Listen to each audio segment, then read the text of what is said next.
முருகா சரணம். திருச்சிற்றம்பலம். ஆதித்தொட்டு அந்தம் வரை மங்களகரமானவரும் மூப்பும் இறப்பும் சமமான முற்றவரும் பஞ்சமுகியாயும் பஞ்ச கீர்த்தியங்களையும் திருவிளையாட்டாய் செய்கிற ஆத்ம தேவதையான ஆரியனும் அம்பிகாபதியுமான ஸ்ரீ சங்கரரை தியானிக்கிறேன். முக்திக்கு எளிய உபாயம் வினவல். சூதர்: பிராமணோத்மர்களே, இவ்வாறு வியாச முனிவரால் பிரார்த்திக்கப்பட்ட சமர்த்தரான பகவான் சனத்குமார் முக்திக்கு காரண நிர்ணயம் கூறுவாராயினர். சம்பு சம்பந்தமான சிரவணமும் கீர்த்தனமும் மேலான மனனமும் ஆகிய மூன்றும் மோஷஸ்தானம் என்பது வேத சம்பந்தமாகும். ரிஷிகள்: சூதரே, சிரவணம், கீர்த்தனம், மனனம் என்ற மூன்றும் முக்திக்கு உபாயங்களாக உம்மால் சொல்லப்பட்டன. அவைகள் இயன்ற சக்தியற்றவன் அதிக பிரத்தியத்தனமின்றி சுலபமாக முக்தி அடைய உபாயம் என்ன? லிங்க விக்கிரக பூஜை எனல். சூதர்: சிரவணாதிகள் அக்ஷதன் சங்கரருடைய லிங்கத்தையாவது விக்கிரகத்தையாவது பிரதிஷ்டித்து அதை தினம் தினம் பூஜித்தால் சம்சார சாகரத்தை கடக்கிறான். தினமும் வஞ்சகம் இன்றி இயன்ற அளவு லிங்கத்திற்கும் விக்கிரகத்திற்கும் திரவியம் சமர்ப்பித்து வழிபடுக. லிங்கத்திற்கும் விக்கிரகத்திற்கும் பக்தியுடன் மண்டபங்களும் கோபுரங்களும் தீர்த்தங்களும் மடங்களும் கஷேத்திரங்களும் கட்டி உற்சவங்கள் நடத்துக. வஸ்திரம், கந்ததம், மாலை, தூபம், தீபம், நானாவித அன்னம், அப்பம், வஜ்யஷனம் முதலியவைகளோடு கூடிய நைவேத்தியங்களை சமர்ப்பித்து ஒரு அரசனை கௌரவிப்பது போல் சத்திரம், கொடி, சௌரி, சாமரம் ஆகியவற்றுடன் உபசரிக்க வேண்டும். தன்னால் இயன்ற அளவு உண்மையான பக்தி சிரத்தையுடன் எப்பொழுதும் பிரதட்சணம், நமஸ்காரம், ஆவாகன முதலான சர்க்கம் வரை செய்யப்படும் பூஜா விதிகளுடன் வழிபடுக. சிரவணவாதிகள் இல்லாமல் பரமசிவனுடைய கிருபையினாலேயே சித்தியுண்டு. பூர்வ காலத்தில் மகான்கள் பலர் லிங்கம், விக்கிரகம் இவற்றின் பூஜையினாலே முக்தர்களாயிருக்கிறார்கள். முனிவர்கள் எப்பொழுதும் எல்லா தேவதைகளும் விக்கிரகங்களில் மாத்திரமே ஆராதிக்கப்படுகிறார்கள். அப்படி இருக்க சிவன் மட்டும் லிங்கம், விக்கிரகம் ஆகிய இரண்டிலும் எப்படி ஆராதிக்கப்படுகிறார்? சூதர்: முனிவர்களே, உங்கள் கேள்வி மிக அரிதும் புண்ணியமானதும். இது சாட்சாத் சிவன் சொல்லி குரு பரம்பரையாக கேட்டதை நான் உங்களுக்கு சொல்கிறேன். சிவன் ஒருவரே பிரம்ம ரூபம். ஆகையால் அவர் அரூப நிஷ்கலர், ரூபாதாரியும் அவரே. ஆகையால் அவர் சகலர். ஆகவே அவர் ஒருவரே சகலரும் நிஷ்கலருமாய் இருக்கிறார். அவருடைய நிஷ்கலத்தன்மையால் அவர் லிங்கமானார். அவருடைய சகல தன்மையால் உருவுடன் கூடிய விக்கிரகமானார். இப்படி சகல நிஷ்கலத்தன்மைகளால் அவரே பரமன் என்றும் பிரம்மன் என்றும் சொல்லப்படுகிறார்.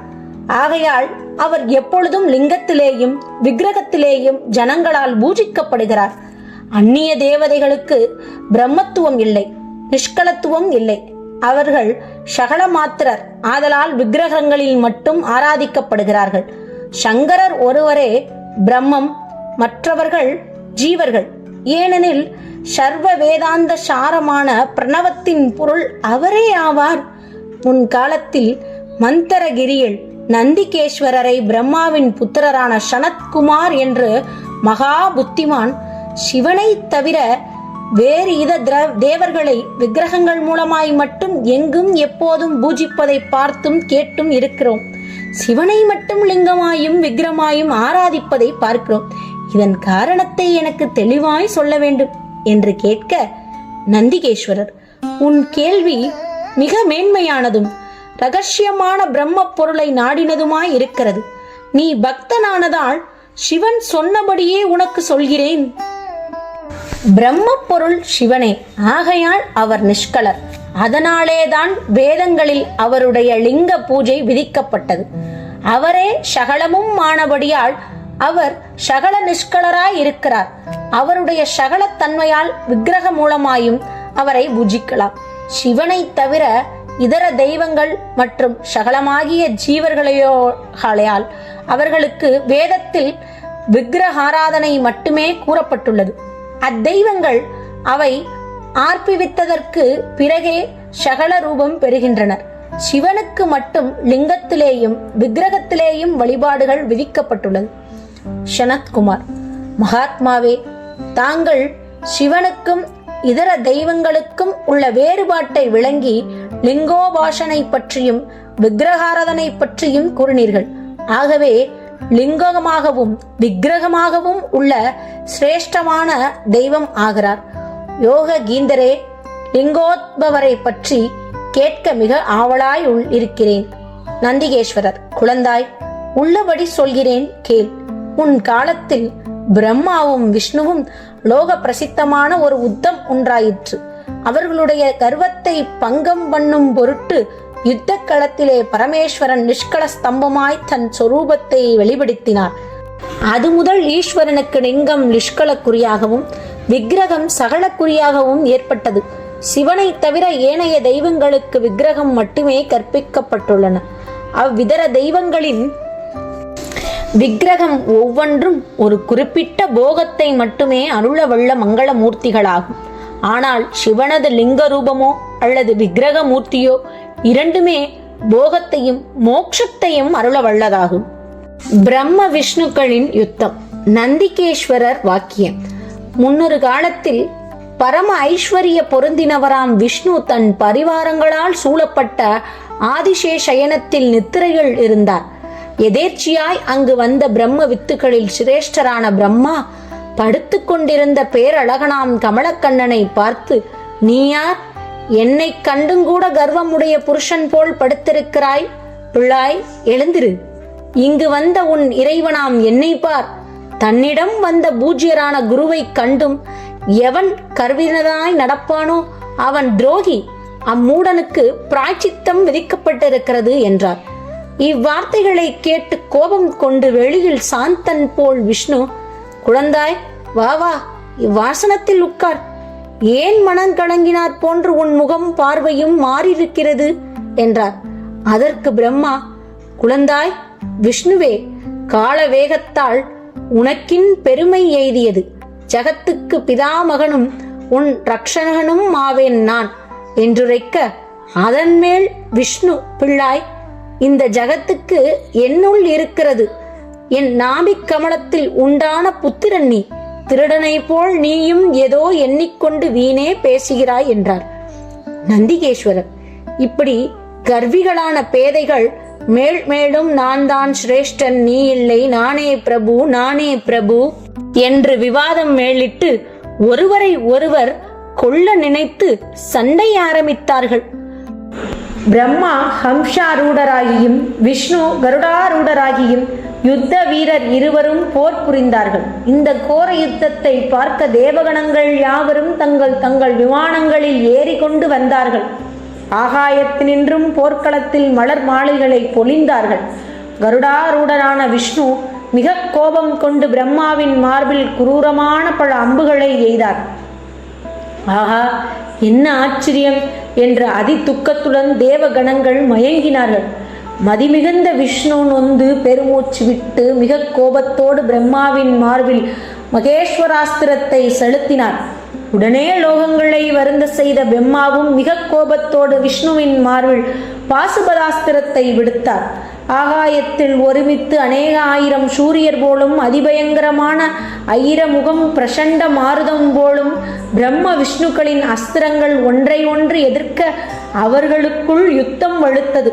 அப்பொழுது அரசனின்றி பிராமணர் தவிப்பது போல் தேவகணங்கள் மிக மிக கலங்கி ஒருவருக்கொருவர் சிருஷ்டி, திதி, சம்ஹாரா, துரோபவா அனுகிரகங்கள் எவர் மூலமாய் பிரவித்திக்கின்றனவோ அந்த திரிசூலியான பரமாத்மாவை தவிர வேறொருவளாலும் தமது திறத்தால் ஒரு துரும்பை கூட கிள்ள முடியாது என்றுரைத்து பயந்து சிவநிலையத்தை சிந்தித்தார்கள்.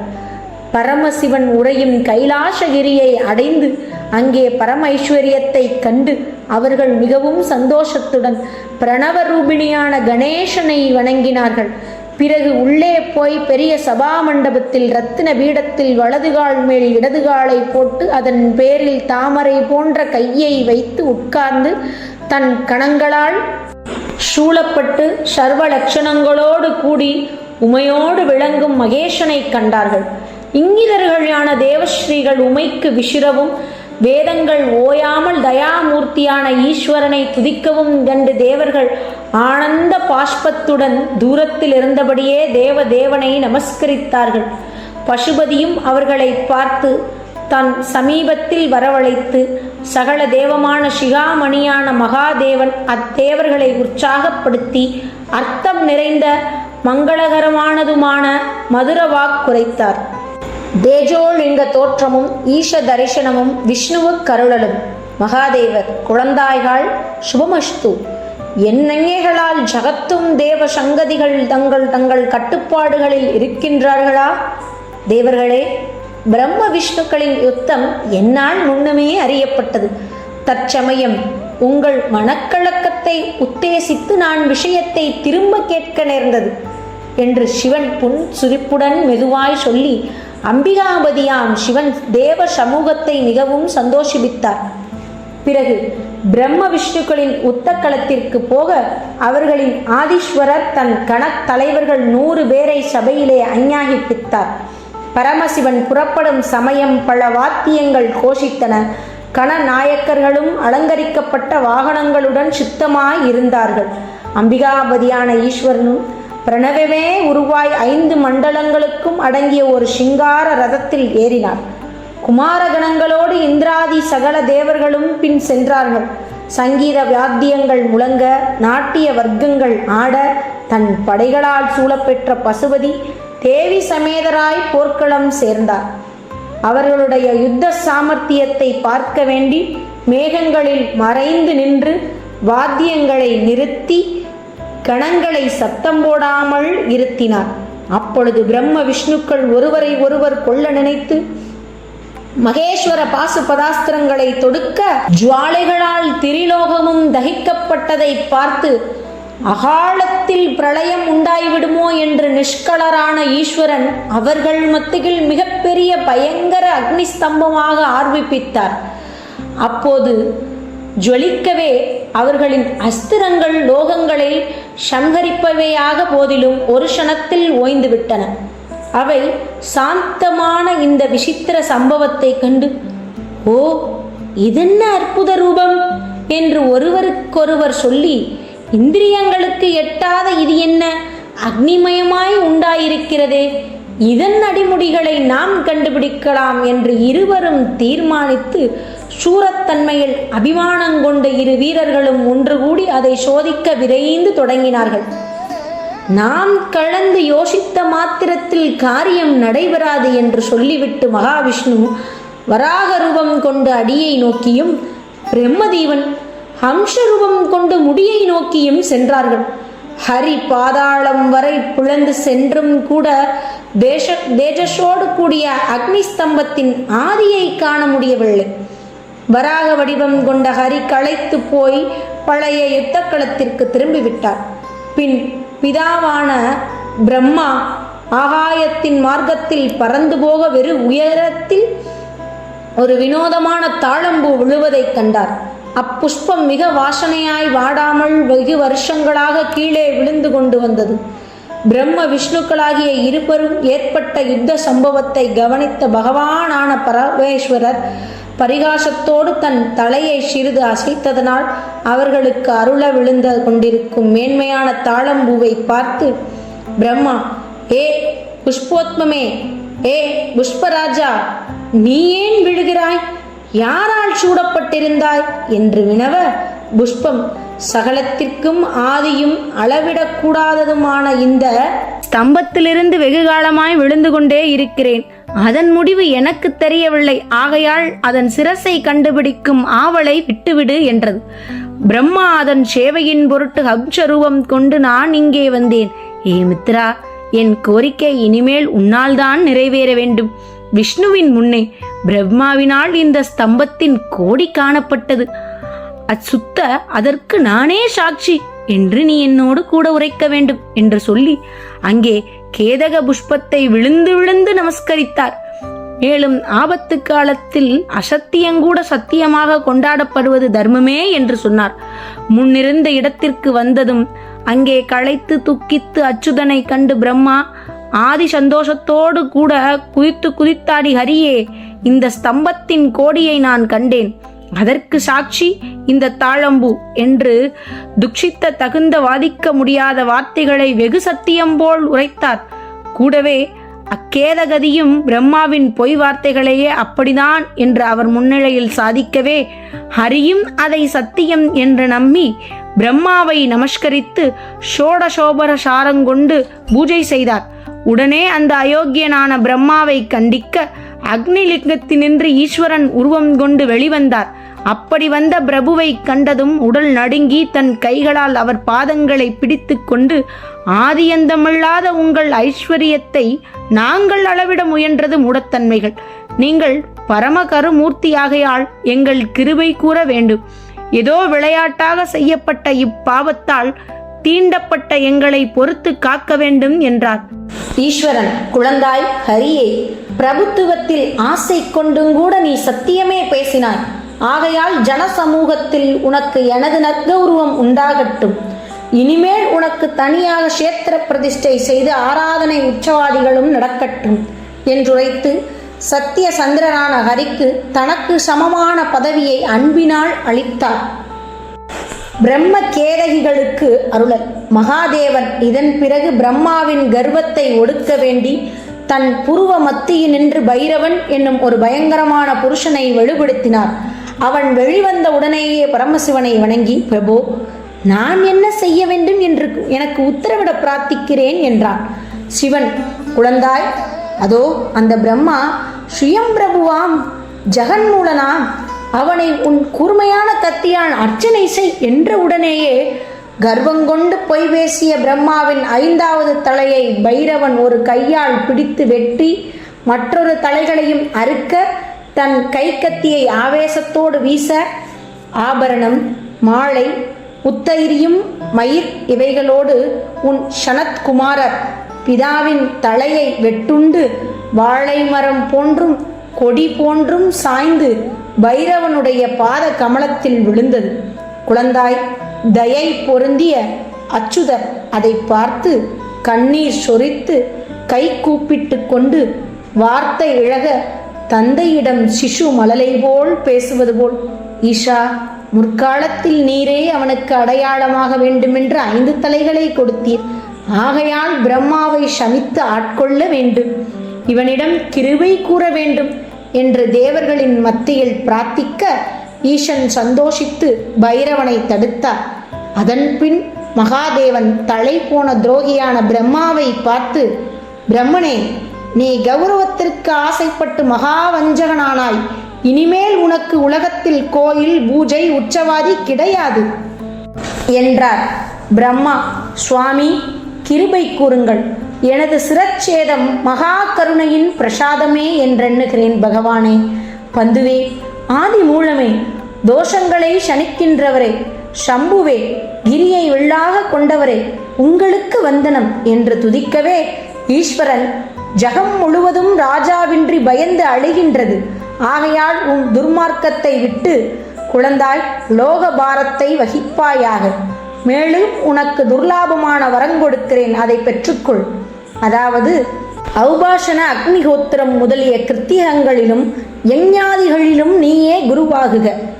உன்னை விட்டு யாக யஞைகள் மற்றும் அங்கங்களோடும் தட்சிணையோடும் கூடிய போதிலும் பயனற்றவையே ஆகும் என்று பிரம்மாவுக்கு அருளினார். பொய் சாட்சி சொன்ன மோட்சத்தன்மையுடைய தாழம்புவை பார்த்து, அடே அடே கேதக புஷ்பமே, துஷ்டா, நீ மோசக்காரன், தூர விலகு. இனிமேல் என்னை உன்னை கொண்டு பூஜிக்க கூடாது.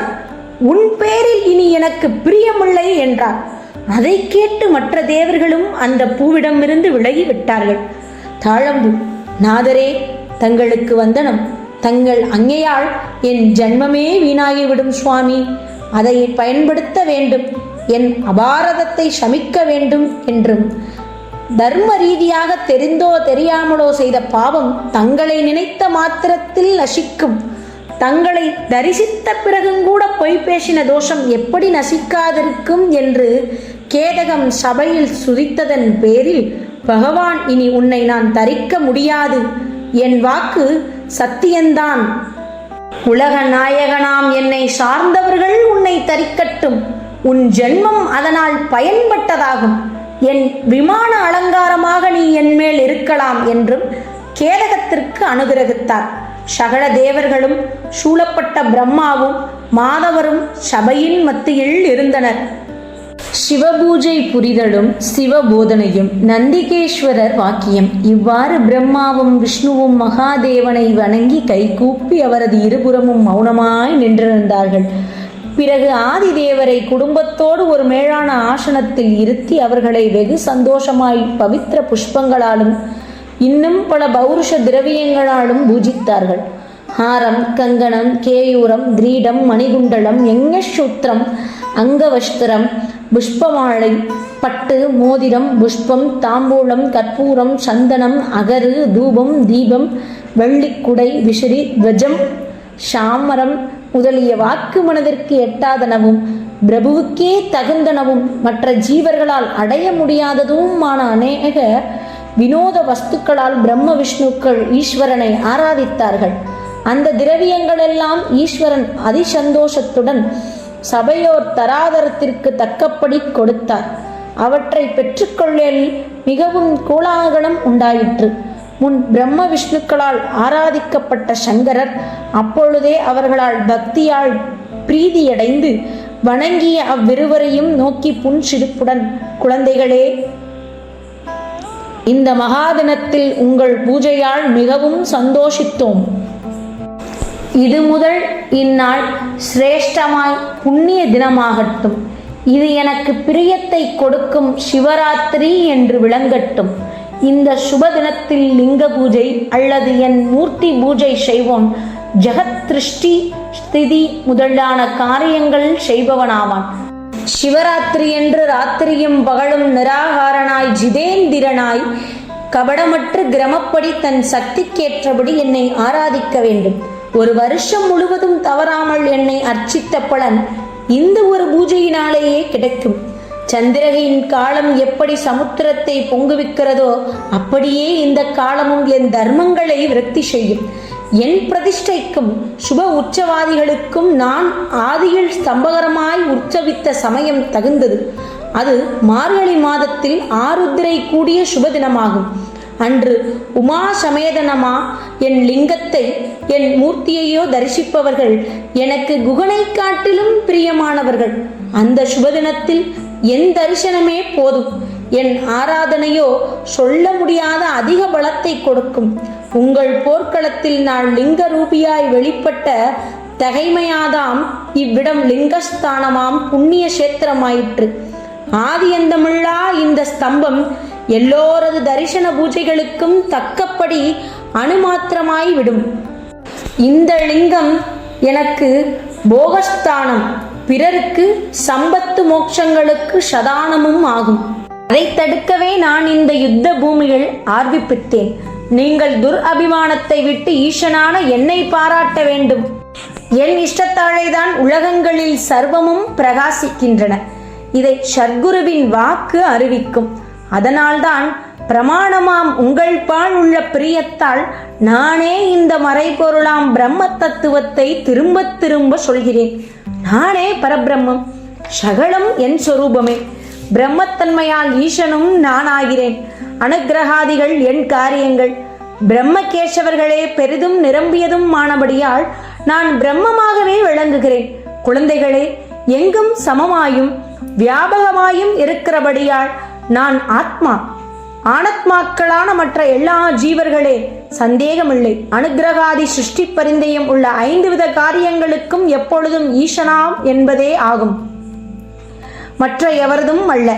உங்களில் முதலில் என் பிரம்ம நிலையை தெரியும் பொருட்டு நிஷ்கல லிங்கம் உண்டாயிற்று.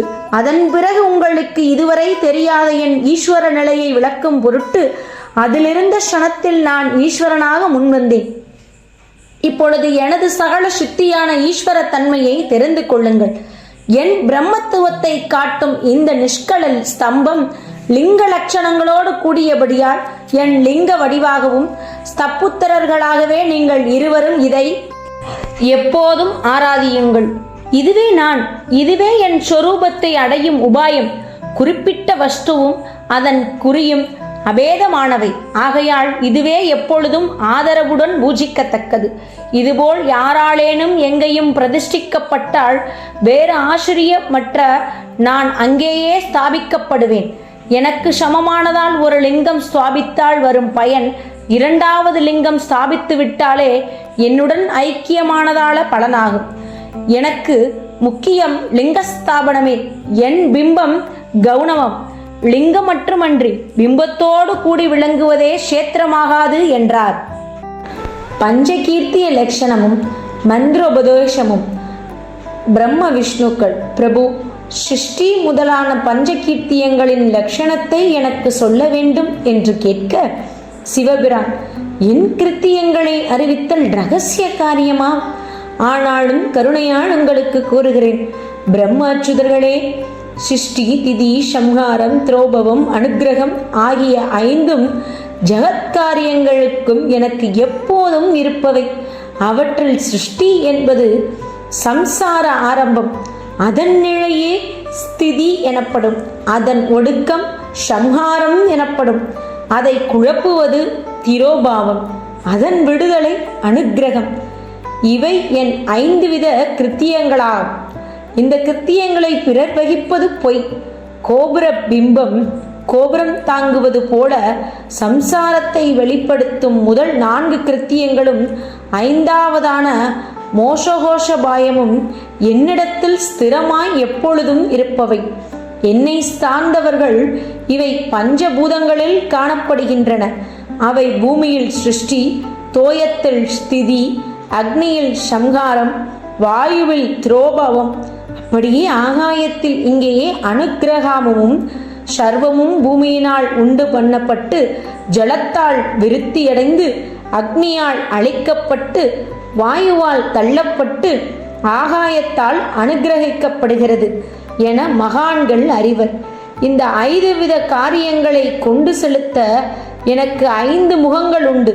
4 திக்குகளை நோக்கி 4 முகங்களும் அவற்றின் மத்தியில் 5ஆவதும் இருக்கின்றன.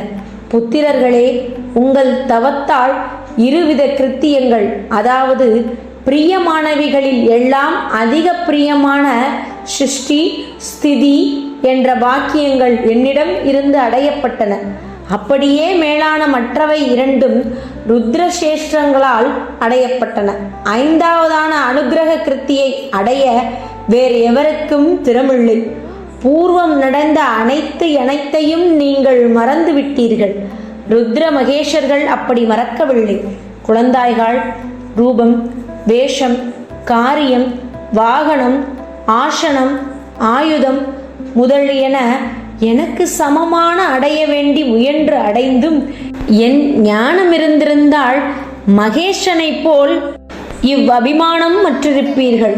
ஆகையால் என் ஞானம் அடையும் பொருட்டு இதழ் முதல் அபிமானம் அகற்றவல்ல என் ஆதி பெயரான பிரணவ மகாமந்திரத்தை ஜபியுங்கள். சுபமான ஓம் என்ற மகாமந்திரத்தை உபதேசிக்கிறேன். அது முதலில் என் முகத்திலிருந்து உண்டானது. அது என்னை தெரிவிக்கும். அதுதான் என் நாமம். நான் அதன் அர்த்தம். அதை எப்பொழுதும் தியானிப்பது என் தியானம். அதில் அகரம் எனக்கு வடக்கு முகத்தினின்றும், உகரம் மேற்கு முகத்தினின்றும், மகாரம் தெற்கு முகத்தினின்றும், பிந்து கிழக்கு முகத்தினின்றும், நாதம் மத்திய முகத்தினின்றும் 5 விதமாக தாமோ கிளம்பின. அவை 5ம் பின்னர் ஒன்றாக கூடி ஒரு எழுத்தான ஓம் என்றாயிற்று. நாமரூப மங்கள சர்வமும் வேதங்களும் உபநிடங்களும் இந்த ஏக மந்திரத்தாலேயே வியாகிக்கப்பட்டுள்ளன. அது சிவசக்திகளை தெரிவிக்கும் மந்திரம். இதிலிருந்துதான் எல்லாவற்றையும் அறிவிக்கும். பஞ்சாட்சரம் ஒன்றாயிற்று. அகர முதல் கிரமாயையும் நகராம் முதல் கிரமாயையும் 5 வகுப்புகளாக எல்லா அக்ஷரங்களும் இப்பஞ்சாட்சரத்தில் இருந்துதான் உண்டாகின. அதில் சிரசான காயத்ரி மந்திரம் 4 முகங்களோடும் 3 பாதங்களோடும் உண்டாயிற்று. அதன் மூலம் வேதங்களும் அவற்றின் மூலம் அநேக கோடி மந்திரங்களும் உண்டாயின. அவைகளில் ஒவ்வொரு மந்திரமும் ஒவ்வொரு சித்திக்கு காரணம். இதுவே எல்லா சித்திகளையும் கொடுக்கும். இம்மூல மந்திரத்தால் சர்வ போகங்களும் முக்தி சித்திக்கும். மற்ற மந்திரங்கள் எல்லாம் சுபமான போகங்களை தரும். நந்திகேஸ்வரர் வாக்கியம். பின்னும் சிவகுரு ஒரு திரையிட்டு தான் அம்பிகா சமேதராய் சிஷ்யர் இருவரும் வடக்கு நோக்கி இருக்க, அவர்கள் சிரத்திலேயே தன் கை வைத்து மெதுவாய் மந்திரத்தை உச்சரிக்க, அவர்கள் அதை மும்முறை சொன்ன பிறகு எந்திர தந்திர வசனங்களோடும் ஏற்றுக்கொண்டனர். சிஷ்யர்கள் தட்சிணையாக தங்களையே ஆதி குருவுக்கு சமர்ப்பித்து, அவர் அருகிலேயே தங்கள் இரு கைகூப்பி ஜெகத்குருவான தேவோத்மரை நோக்கி வணங்கி, நிஷ்கல ரூபருக்கு வந்தனம், நிஷ்கல ஜோதிக்கு வந்தனம், சகலநாதருக்கு வந்தனம், சகலமூர்த்திக்கு வந்தனம், பிரணவர்த்தருக்கு வந்தனம், பிரணவமூர்த்திக்கு வந்தனம், சிருஷ்டியாதிகர்த்தருக்கு வந்தனம், பஞ்சமுகருக்கு வந்தனம், பஞ்ச பிரம்மஸ்வரூபருக்கு வந்தனம், பஞ்ச கிருத்திய அதிபருக்கு வந்தனம், ஆத்மாவும் பிரம்மமும் அனந்த குண சக்திகளோடு கூடின சகல அகல ரூபமாம் சம்புவான குருவே வந்தனம் என்று துதித்து ஸ்ரீகுருவின் திவ்ய பாதங்களை நமஸ்கரித்தார்கள். ஈஸ்வரன் அவர்களை பார்த்து, குழந்தைகளே, உங்களுக்கு தத்துவம் முழுதும் தெரிவிக்கப்பட்டது. என் சொரூபமானதும் தேவியினால் குறிக்கப்பட்டதுமான பிரணவ மகா மந்திர ஜபம் செய்யுங்கள். உங்களுக்கு ஸ்திரமான ஞானமும் சதாசுவமான சர்வ சம்பத்துகளும் நிச்சயம் உண்டாகும். ஆருத்ரா நட்சத்திரத்திலும் சதுர்த்தி திரியிலும் அதை ஜபித்தால் அழிவற்ற பயனுண்டு. சூரிய கதியால் ஆருத்ரா நட்சத்திரத்தில் ஜபம் ஒன்றுக்கு கோடி மடங்கு குணம் உண்டு. மிருக சிருஷமும் முடிவு, புனர்பூஷம் ஆரம்பம். இவையே பூஜை ஹோம தர்ப்பணங்கள் செய்ய ஆருத்ரா நட்சத்திர சாமணம் என்று அறியுங்கள். காலை மாலை சந்திகளில் தரிசனம் முக்கியம். ராத்திரியில் வியாபித்த சதுர்த்தி, பிரதோஷ சாயங்காலம் இவை மிக விசேஷம். லிங்கம் பிம்பம் இரண்டும் சமமாயினும் லிங்காதரணையே மிக உத்தமம். ஆகையால் மோட்சத்தை விரும்புபவர்கள் பிம்பத்தை காட்டிலும் லிங்கத்தையே அதிகமாய் ஆதரிக்க வேண்டும். லிங்கத்தை பிரணவத்தாலும் பிம்பத்தை பஞ்சாட்சரத்தாலும் தானே பவித்திர வஸ்துக்களால் ஸ்தாபித்தாவது, அந்நியர்களை கொண்டு ஸ்தாபித்தாவது உபசாரங்கள் பூஜித்தால் என் பதம் சுலபமாய் சித்திக்கும் என்று சிஷ்யர் இருவருக்கும் அருளி மறைந்தார். தொடர்ந்து தெரிந்து கொள்ள நீங்களும் இணைந்திருங்கள் திருப்புகழ் அடிமை சேனலுடன். தன் கடன் அடியேனையும் தாங்குதல், என் கடன் பணி செய்து கிடப்பதே. திருச்சிற்றம்பலம்.